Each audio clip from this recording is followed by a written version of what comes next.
가족관계 증명서 네. 이런 것들, 예, 그 대법원에서 나오는 것들, 뭐 그런 것들 다 저희 걸로 돼 있죠.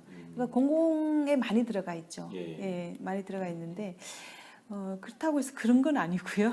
원래 이제 이게 처음에 저희가 시작한 게 리포팅 쪽 솔루션이었거든요. 그 증명서도 결국에는 어떤 서식으로 나오는데 어떤 대법원이 가진 데이터, 국세청이 가진 데이터, 이런 그 기업이 가지고 있는 데이터를 기반으로 해서 서식을 만들어내는 게 리포트거든요. 그래서 그게 일반 기업에서는 그 일반 기업이 가지고 있는 데이터를 기반으로 해서 영업보고서, 인사보고서, 뭐 생산보고서 이런 게 나오는데 공공기관은 그 공공기관이 가지고 있는 데이터를 기반으로 다양한 민원 서류들이 이제 나오는 거죠. 그래서 공공 쪽에 이제 들어가 있는 것들이 이제 저희가 많이 들어가 있어서 전자정부 쪽에 그런 말씀하시는 거고, 또 학교 같은 경우도 학사 관련된 많은 것들도 있지만 뭐 성적 증명서 이런 것들이 이제 데이터를 기반으로 나오는 것들, 이제 그런 이제 솔루션이라고 볼 수 있는데요. 여기도 전통적인 그런 어떤 경쟁자들이 되게 많아요. 예. 전통적으로. 예. 특히 이제 저희가 처음 시작할 때는 글로벌 이제 그 경쟁자들이 꽤 있었죠. 근데 외국 회사들. 그렇죠. 근데 이제 국내에서는 저희가 이제 글로벌 제품보다는 이 국산 제품이 훨씬 리포팅 쪽에서는 훨씬 더 그 장점이 있다라는 거를 만들어낸 게 이제 저희였던 것 같고요. 그래서 저희가 처음에 시장을 만들어서 이제 글로벌 경쟁자들을 많이 국내에서만큼은 다 이제 어떻게 보면 좀 이기고, 전자문서 생성 툴로 이제 변화를 한 게 업그레이드 된 게 어떻게 보면 리포팅은 데이터를 기반으로 해서 보고서를 만들어주는 것까지만 하잖아요. 근데 우리가 그런 서식을 기반으로 해서 데이터를 입력하는 것들이 있어요. 그죠? 그게 이제 계약서, 신청서, 동의서, 뭐 설치 보고서, 뭐 이런 것들, 그런 것들은 뭔가 점검하는 것들, 이런 것들은 서식이 있는데 거기다 다 데이터를 입력하는 것들이잖아요. 이제 그걸 이제 전자문서라고, 보통 이제 종이로 하던 거를 전자문서로 바꾼다고 해서 보통 전자문서 쪽 솔루션이라고 많이 하거든요. 전자문서 솔루션. 예, 그렇죠. 그래서 이제 그 솔루션까지가 같이 있고, 그 솔루션 같은 경우는 최근에 이제 금융기관의 전자청약이라든가 뭐 이런 또 대면 창구 쪽에도 이제 다 종이가 없어지고 막 모니터에서 하는 것들, 이제 그런 것들이 이제 이런 솔루션이 들어가서 만들어진 거죠. 그렇죠. 처음에 이제 리포팅 툴로 시작했죠. 리포팅 툴로 하다가 2012년에 전자문서 생성 툴이 이제 한 단계 더 갈라졌죠. 이제 사실 엔진 기반은 비슷한데 이쪽 활용도가 많이 다르죠. 이쪽 솔루션, 이 두 개의 솔루션으로 나눠졌죠. 사실 그 안에 뭐 다른 솔루션들도 있는데 대표적인 솔루션이 이 두 가지고요. 그 당시는 전자문서 쪽, 요 생산 쪽은 별로 없었고요. 다 종이를 썼어요. 근데 기업에서 이제 보고서 나오는 것들은 전자문서로 했잖아요. 그때 2000년대에 저희가 전자정부도 막 구축을 시작했고요. 그 다음에 리포팅은 원래 고전적인 솔루션이에요. 저희가 내기 이전에도 아주 예전 호스트 기반에도 다 리포팅은 있었어요. 뭐 이렇게 뭐 데이터 기반으로 리스트 뽑고 이런 건 다 있었잖아요. 어떤 기업이나 다 있었는데 저희가 하게 된 거는 그때 웹 기반의 리포팅 툴, 웹을 지원하는, 그때 우리나라가 웹 기반 시스템들 구축이 세계 어느 나라보다 빨라요. 맞아요. 엄청나게 빠르게 시작했거든요.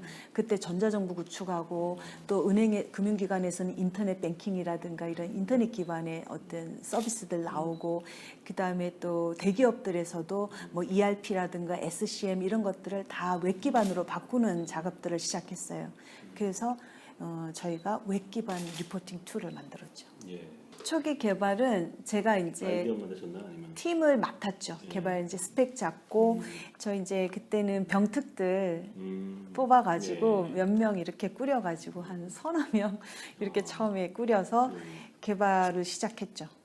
그래서 그럼 제가 이제 전체적으로 설계 뭐 이런 스펙 잡고 이런 작업을 하고 걔네들이 개발하게 하고, 그리고 이제 그 고객한테 나가서 이제 PT하고 뭐 이런 것까지도 제가 다 했죠. 그때는 제가 26 나이가 나오네. 26에 창업했습니다. 한 그때 이제 저희 남편이랑 저랑 같은 직장이 있었어요. 같은 직장이 있었는데 그때도 이제 영업이었고 저는 이제 기술이었는데 그때 저희가 하던 제품이 외산 제품 저희가 했었는데 그 제품을 그 회사에서 더 이상 안 한다 그래서 저희가 나와서 그래서 한 5년 정도는 그 외산 솔루션을 판매하고 기술 지원하는 역할을 했어요. 그래서 저희가 고객 라인이 좀 확실했어요. 그 외산 솔루션이 좀 큰 솔루션이었기 때문에 대부분 대기업들이라든가 또 공공기관에 이렇게 고객들을 잡고 있었던 거예요. 그러고 난 다음에 보니까 이제 저희도 막 3년 데스밸리 지나고 막 그랬겠죠. 하다 보니까 와, 이게 회사라는 게 우리가 진짜 멋모르고 창업을 했는데 내 제품이 없으면 이게 정말 언제 쓰러질지 모르겠다. 왜냐하면 내가 하고 있는 제품에 너무 의존도가 높은 거예요. 그래서 우리도 우리 제품을 가져야 되겠다는 생각에서 이제 저희 제품을 개발하게 됐는데 그 개발한 제품을 판매할 때 너무나 많은 도움을 받았죠. 저희가 이미 고객들을 확보하고 있었고 또 그 고객들의 요구사항들을 잘 분석을 해서 그쪽에다 이제 넣을 수 있었고 그 고객들한테 우리가 이미 납품한 제품과 연동을 해서 넣기도 하고 막 그런 어떤 작업들을 많이 해서 초기 시장 개척에 너무 많은 도움을 받은 것 같아요. 그래서 큰 고객이 대상이어가지고 문제 있으면 그 대신에 엄청 힘들었어요. 문제 있으면 무조건 책임자 들어와라고 했고 사실 이제 내가 너네 같은 이런 작은 솔루션을 이 큰 솔루션 써주기 때문에 문제 있으면 제가 그 안에서 막 개발하는 프로젝트도 도와주고 문제 다 해결하고 나오고 막 그렇게 했죠. 뭐 큰 고객들 많았어요. 초기에 뭐 삼성, LG, 뭐 한전 이런 큰 굵직한 고객들한테 근데 이제 저희가 초기 제품이 그렇게 좋은 제품은 아니었을 거 아니에요. 이제 제품을 이제 빨리 만들어서 출시를 했거든요.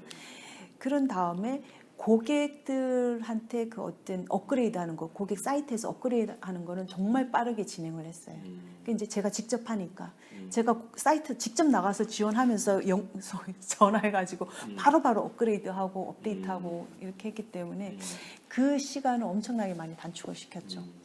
근데 이제 실제로 제품은 그렇게 그때 그 당시 알고 한 건 아닌데 너무 오래 좋은 제품을 만들지 말고 빠르게 제품을 만들어서 고객한테 고객한테 보여줘서 고객의 피드백을 받아서 다시 제품에 빠르게 이렇게 반영하는 어떤 그런 프로세스로 그 린 스타트업이라고 그런 프로세스로 제품을 만들어라고 이제 하는 이론들이 있는데 어떻게 보면 저희가 그거를 참 잘 지킨 것 같아요. 지나고 보니.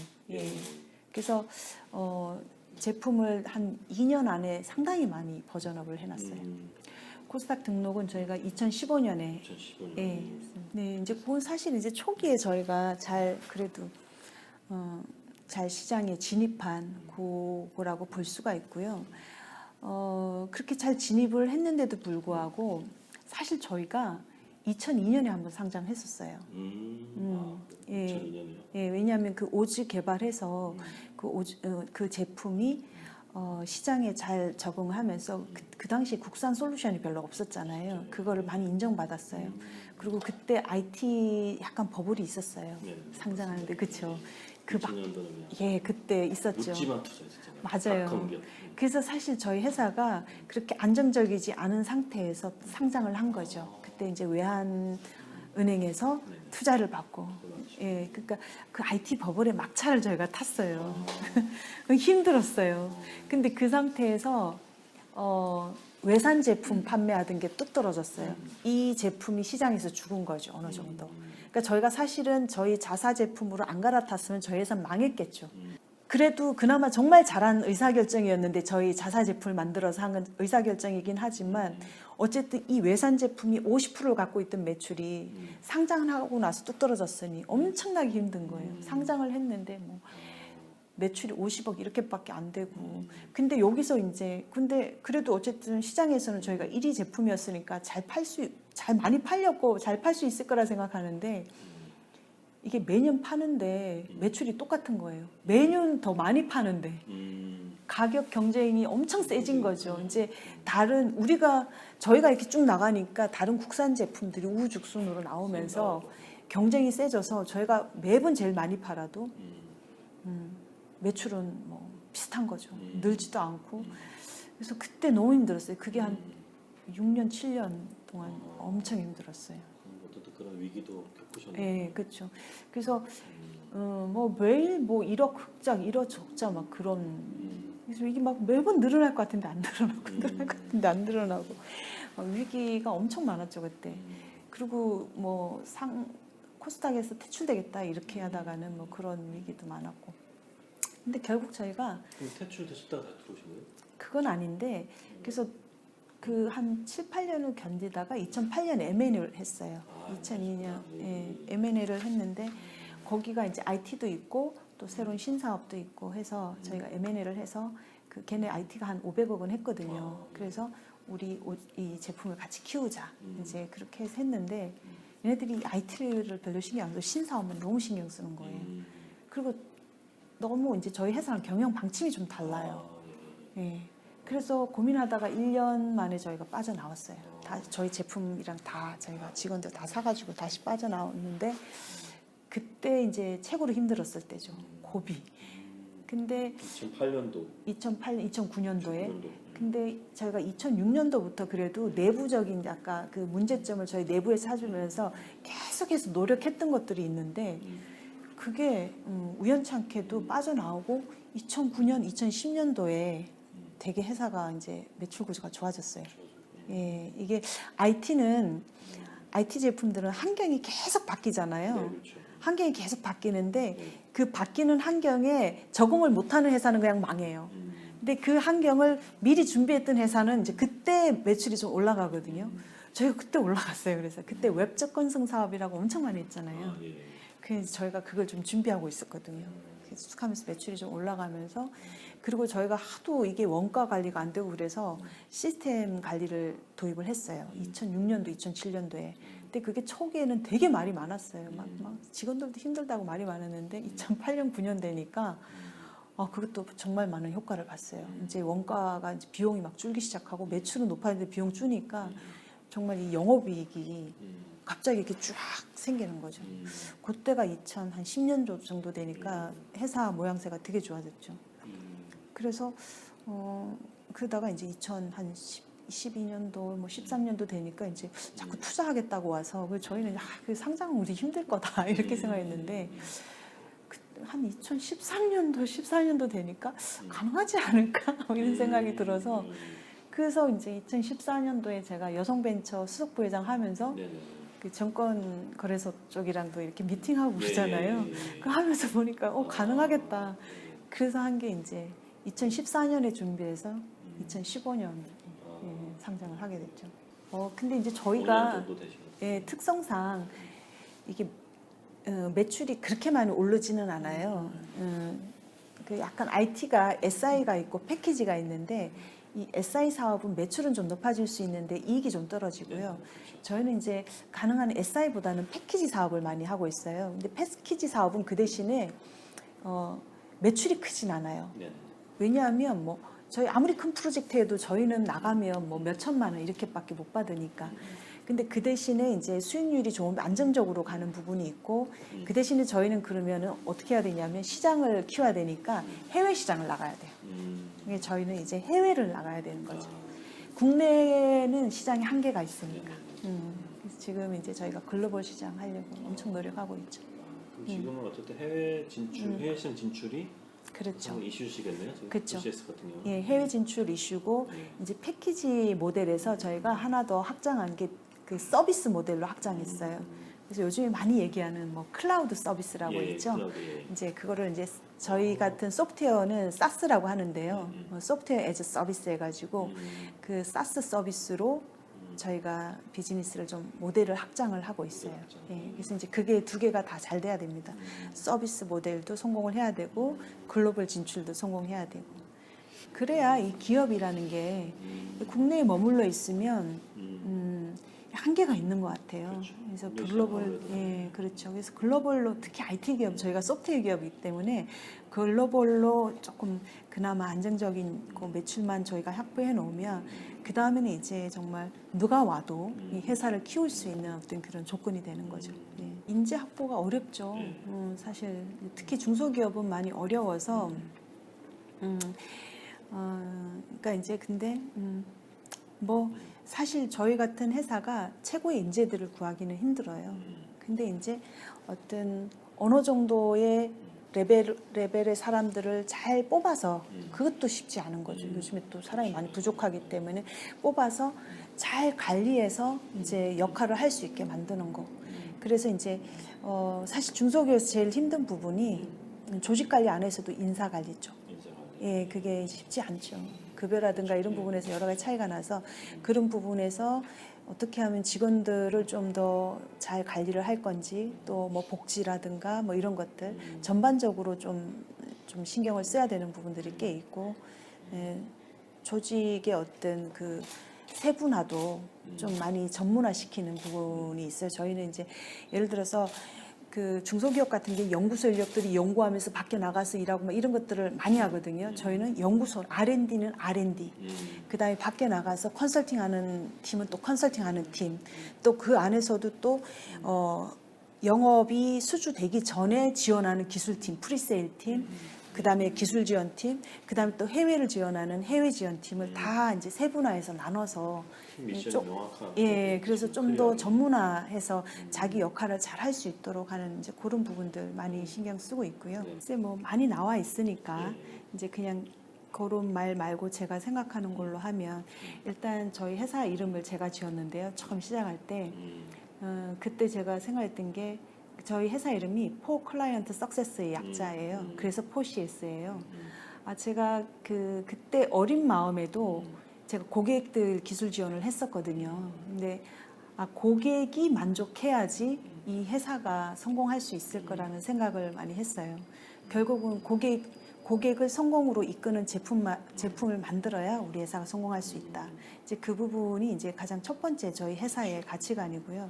그래서 첫 번째는 좋은 제품을 만들어야 된다는 거죠. 고객이 만족할 수 있는 그런 좋은 제품을 만들어야 된다는 부분이 있고, 그 다음에는 사업을 하다 보면 좀 목적성이 좀 많이 바뀌는 부분이 있는 것 같아요.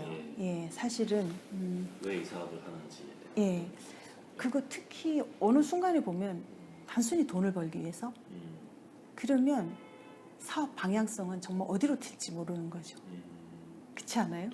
돈을 더 쉽게 벌 수 있는 부분이 저희는 돈을 너무 안 쫓아서 근데 초기 기업은 무조건 매출을 해야 되거든요. 그래서 초기 기업한테는 저는 스타트업한테는 무조건 매출하라 그래요. 어떤 방법으로든 살아남아야 되니까 할 수 있는 너가 원래 목표하던 건 이거지만 이걸로만 가면 안 된다. 옆으로 매출할 수 있는 걸 해서 이걸로 가야 된다라고 얘기하거든요. 그래서 매출을 엄청나게 중요시해요, 제가. 근데 기업이 어느 정도 가면 그때는 이 기업이 원래 하려고 했던 그 목적 있잖아요. 그거를 잘 보고 가야 되는 게 아닐까. 그렇지 않으면 옆길로 새더라고요, 기업이. 예, 제가 너무 많이 봐가지고.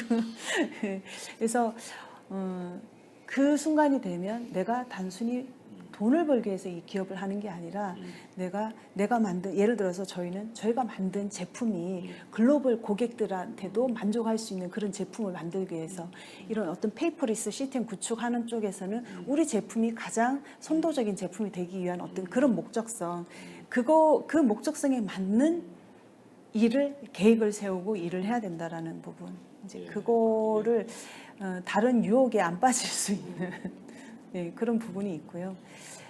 그 다음에 이제 저희 회사 하면서 제가 또 느낀 거는 그 조직을 이렇게 하면서 조금씩 개선해 나가는 것들이 있어요. 근데 그게 잘 안 느껴질 때도 있어요. 근데 회사가 뭐 혁신해야 된다고 그러는데 갑자기 막 혁신하기는 되게 힘들어요. 갑자기 확 바꿀 수도 없고. 그렇죠. 예, 근데 끊임없이 조금씩 바꾸려고 노력하는 것들. 예, 이제 저는 이제 예를 들어서 그 회사의 어떤 뭐 제도적인 부분들, 뭐 인센티브 제도도 그렇고, 뭐 인사관리라든지 이런 것들을 매년 조금씩이라고 또 바꾸고 개선하는 부분에 대해서 노력을 하거든요. 근데 그런 어떤 작은 변화들이 결국은 이제 어느 순간에 가면 그때 그렇게 변화했기 때문에 우리가 여기 와 있구나라는 어떤 생각을 하게 되더라고요. 이제 그런 것들을 잘 계획하고 실천해 나가는 부분들이 좀 기업가로서 좀 필요하지 않을까. 예. 이제 초기 스타트업들이 제일 많이 질문하는 게 그게 있어요. 이제 자기가 이 사업을 시작한 데는 특히 여성 기업들은 보면은 딱 자기 만들고 싶은 게 있어요.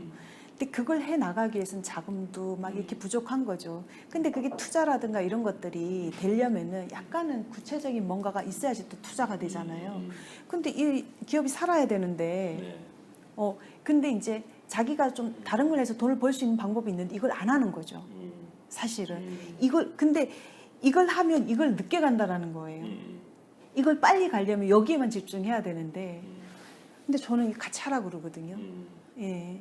근데 모르겠어요. 제가 보니까 하여튼 저희도 오래 했잖아요. 오래 하면서 느낀 건데 저희가 정말 거북이처럼 오는 것 같았어요. 그게 그렇게 답답하더라고요. 제 옆에 있는 기업은 쟤네는 갑자기 어디서 뭘 자금을 받아가지고 갑자기 뭘 컸대 막 이런 회사들이 정말 많았거든요. 근데 저희만 뭐 아무것도 연줄도 없고 그냥 거북이처럼 가는 것 같았는데 그렇다. 근데 사실 그런 기업들 중에도 무너진 기업들을 많이 봤어요. 그래서 이게 내가 그렇게 빠르다고 생각하는 게 꼭 빠른 길은 아니구나. 어떻게 보면. 그래서 요거가 조금 늦더라도 요걸 해가면서 이걸 잊지 않고 끝까지 가는 게 더 중요하다라는 생각을 했어요. 그래서 옆에 매출하면서 가시라고 저는 모르겠어요. 저는 그냥 그렇게 레코멘드를 해요. 예.